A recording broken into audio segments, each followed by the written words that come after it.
আসসালামু আলাইকুম। দেশে এবং প্রবাসে যে যেখান থেকে আমার এই ভিডিওটি দেখতেছেন, আশা করি আল্লাহর রহমতে সবাই ভালো আছেন। আমিও আল্লাহর রহমতে অনেক ভালো আছি। আজকে আমি আপনাদের সঙ্গে একটি খুব গুরুত্বপূর্ণ বিষয় নিয়ে আলোচনা করব। প্রায় আমি লক্ষ্য করি পেশেন্টের মধ্যে যে পেশেন্টরা যেন খুব ভেঙে পড়ছে, যে আমি আর মা হতে পারবো না, আমার পক্ষে মা হওয়া আর সম্ভব না। কারণ আমি অনেক ডক্টর দেখিয়েছি, তাতে কোনো লাভ হয়নি। এভাবে ভেঙে পড়বেন না, অনুরোধ রইল, আপনি অবশ্যই মা হতে পারবেন। ছোট্ট একটা আমি উদাহরণ দিচ্ছি।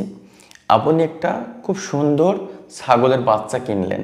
ছাগলের বাচ্চাটা কেন কিনলেন? ওর মায়ের 5টা বাচ্চা হয়, তাই দেখে আপনি একটা ছাগলের বাচ্চা কিনলেন। আচ্ছা বলুন তো, ওর মায়ের যদি 5টা হয়, তাহলে আপনার বাড়িতে এসে 5টা না হোক, ওর 2টা তো হবে, 2টা না হোক কনফার্ম একটা তো হবে। আপনার দাদির 9টা বাচ্চা হয়েছে, আপনি কিন্তু সেই বংশ থেকে আসছেন। আপনার দাদির যদি 9টা হয়ে থাকে, তাহলে সেই ক্ষেত্রে আপনার কেন একটা হবে না? কারণ তো আপনি ওই বংশ থেকে আসছেন। আপনার মধ্যে কিন্তু দাদির জেনেটিক কোড কিন্তু কাজ করছে। দাদির যদি 9টা হতে পারে, আপনার কেন একটা হবে না? পজিটিভ থিঙ্ক রাখুন, দেখবেন সব ঠিকঠাক হয়ে যাবে। হ্যাঁ, দাদির কাছে যেতে হবে। আমার দাদির কি স্টাইল ছিল, আমার দাদি কিভাবে চলতো, যার কারণে আমার দাদির 9টা হলো। দাদিকে ফলো করলেই কিন্তু আপনি বাচ্চার মা হতে পারবেন। দাদিদের কিন্তু প্রচুর ফিজিক্যাল অ্যাক্টিভিটি হতো, পর্যাপ্ত পরিমাণ। আপনার কিন্তু সেটা নেই। দেখেন, আপনার দাদি ফজরের নামাজের পর থেকে শুরু হতো তার প্রতিদিনের কর্মকাণ্ড। ধান সেদ্ধ থেকে শুরু করে ধান শুকানো, তারপর ঢেকিতে ধান বানা, অনেকগুলো তাই কাজ করতে হতো।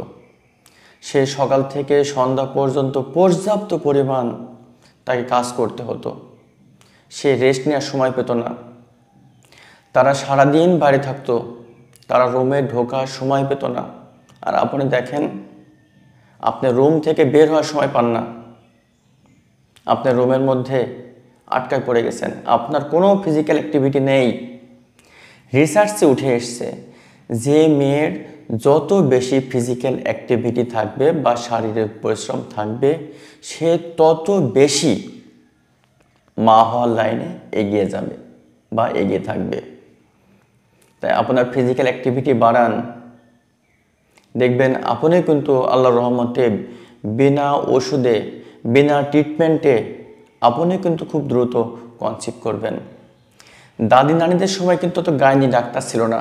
দাদিরা জানতো না ডিম কী জিনিস, ফলিকল কী জিনিস, ওভাম কী জিনিস, স্পার্ম কী জিনিস। আবার দেখছেন কত নতুন নতুন ট্রিটমেন্ট চালু হয়েছে মা হওয়ার জন্য। IUI, IVF, ICSI। দাদি নানি এরা কি জানতো যে বন্ধার ট্রিটমেন্টের জন্য এত কিছু? জানতো না, কিছুই জানতো না। তারা না জানতো ফার্টাইল উইন্ডোজ কোন সময় শারীরিক সম্পর্ক করলে দ্রুত কনসিভ হবে, এগুলোও জানতো না। কিন্তু তারা দেখেন অনেকগুলো বাচ্চার মা হয়েছে। আসলে বাচ্চার মা হতে অনেক এক্সপিরিয়েন্স বা অনেক কিছু জানার প্রয়োজন হয় না। বাচ্চার মা হওয়ার জন্য 2টা জিনিস প্রয়োজন হয়, সেটা হচ্ছে হাজব্যান্ডের হেলদি স্পার্ম আর ওয়াইফের হেলদি এগ। এই 2টার সমন্বয়ে কিন্তু একটা মেয়ে মা হয়ে থাকে, অত কিছু প্রয়োজন হয় না। আমাদের দাদি নানিরা কোনো কিছুই জানতো না, তারা অনেকগুলো বাচ্চার মা হয়েছে। আপনি ফিজিক্যাল অ্যাক্টিভিটি বাড়াই দেন, দেখবেন আল্লাহর রহমতে খুব দ্রুত আপনিও কনসিভ করবে, আপনার কোলে বেবি আসবে। আমি অনেক পেশেন্ট দেখছি যাদের বিয়ের বয়স সর্বোচ্চ 28 বছর পর্যন্ত তারা বিনা ওষুধে মা হয়েছে। তেমন ওষুধপত্র বা ট্রিটমেন্ট করার প্রয়োজন হয়নি। আগে দেখতাম যে বন্ধ্যা পেশেন্ট 10 গ্রামে একটা ছিল, আর এখন ঘরে ঘরে। এর কারণ একটাই, ফিজিক্যাল অ্যাক্টিভিটি ভেরি পোর। শারীরিক পরিশ্রম নেই বললেই চলে।